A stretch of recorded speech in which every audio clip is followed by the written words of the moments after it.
The bamboo answered first. In a foundry hamlet outside Anyang, an old caster drew his sleeve across a bronze rim and told me there was a face on Shang vessels no child should trace after dark. He named it Taotie only after the charcoal fire sank low.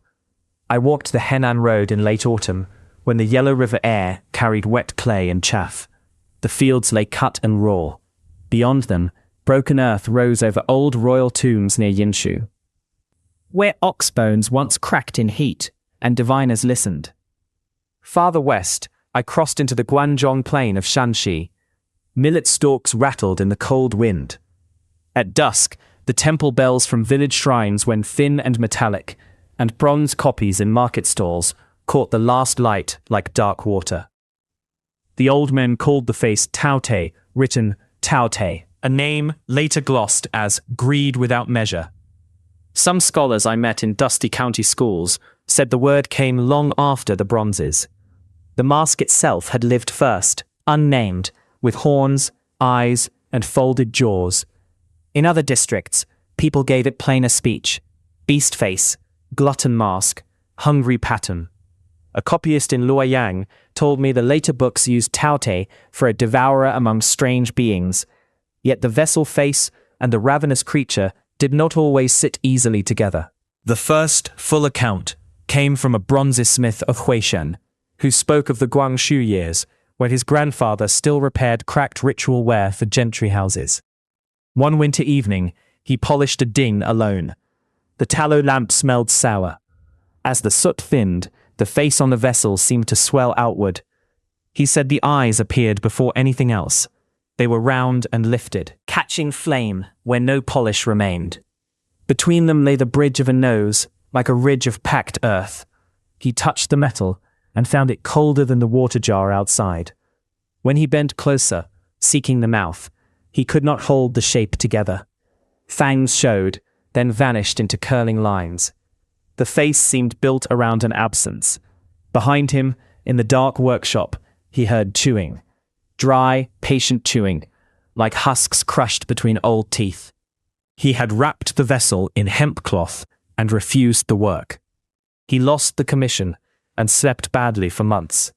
His wife told the story while warming millet cakes over ash. She said he never again ate until full, when bronzes stood uncovered nearby. From village to village, I heard the same pattern in altered form. The Taotie did not stride across roads or crouch on roofs. It appeared where ritual bronze held shadow in its carved hollows, when lamp smoke rose thick and the watcher stared too long into symmetry. Certain signs were named carefully. Oil light splitting across two raised eyes, a smell like scorched fat, though no meat cooked. Dogs refusing the threshold of an ancestral hall. A sudden wish to scrape the vessel clean with bare nails. These were taken seriously after sundown. There were taboos. No one licked spilled broth from a sacrificial bowl after the evening offering.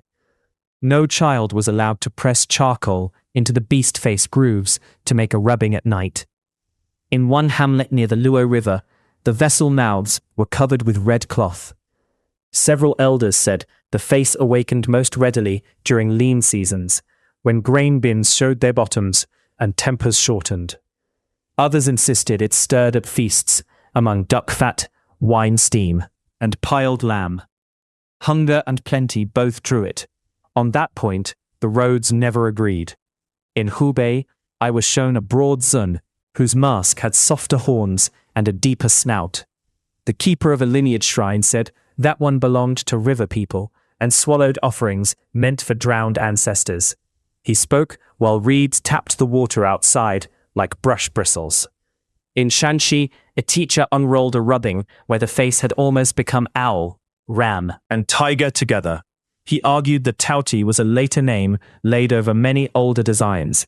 His room smelled of dust and lamp oil. The paper crackled each time he turned it. From Sichuan came another telling. A trader at an inn south of the mountains swore the mask was a warning against excess, carved by bronze workers who had seen courts gorge themselves. Yet an elderly woman nearby shook her head and said the bronze did not warn, it wanted. The oldest source named to me was the Zhuojuan, where Taotie appeared among beings of unrestrained appetite. Later compilers tied that name to Shang and Zhou bronzes. In county libraries, I read by weak winter light until my fingertips turned grey with old paper dust. I also copied notes from antiquarian writings of the Song, where scholars admired ancient vessels and named their motifs with confidence the old casters never shared. A temple steward in Henan laughed softly at that. He said books loved names, bronze kept its own breath. What I learned on those roads was small and stubborn. The witnesses rarely feared a beast stepping from the metal. They feared the pull of the face itself, the way paired eyes and hidden jaws made the mind keep feeding shape into shadow. I carried that thought away from Anyang, under a pale moon, with cedar smoke in my sleeves and bronze dust in the seams of my bag. What name do you not speak after dark? Type it once,